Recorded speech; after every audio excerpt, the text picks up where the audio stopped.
dito. Unang pagpasalamat ko sa inyong lahat sa patuloy ninyo na pagpunta dito at pagpapakita ng suporta para kay dating Pangulong Rodrigo Duterte.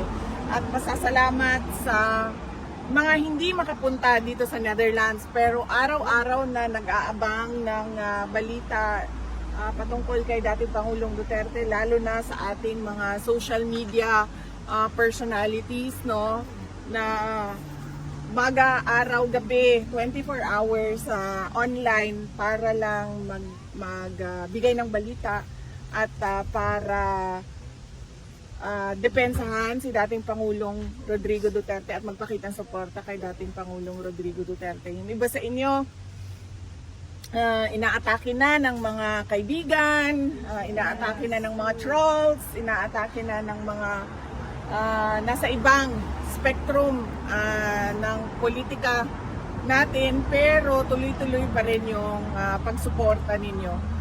Yung iba sa inyo may mga cases na, no, may mga kaso na na-file na ng cases, may mga harassment na pero hindi pa rin natitinag yung paniniwala ninyo at pagmamahal ninyo kay dating Pangulong Rodrigo Duterte. Maraming salamat sa inyo. Thank you. Yes. So ang mood ni President Duterte today ay very good mood. Oo. Nakita niya yung dalawa niyang apo.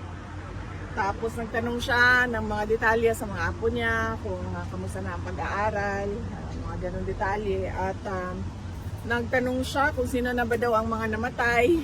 Hindi ko lang alam kung meron siyang gustong marinig na pangalan, pero nagtanong siya mga sino ba daw dapat ang bigyan ng condolences ng pamilya. No, nabanggit ko sa kanya na merong 3 kababayan natin namatay dahil yung kanilang barko ay inatake ng mga rebels. So sabi niya, importante na mapaabot sa kanila yung pakikiramay natin. At ano pa ba? Politics. Ang passion ba, politics?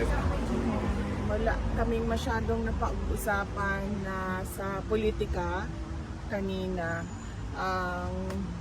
Medyo tumagal siya doon sa kanyang discussion sa jurisdiction and sa interim release niya sa kaso niya sa ICC.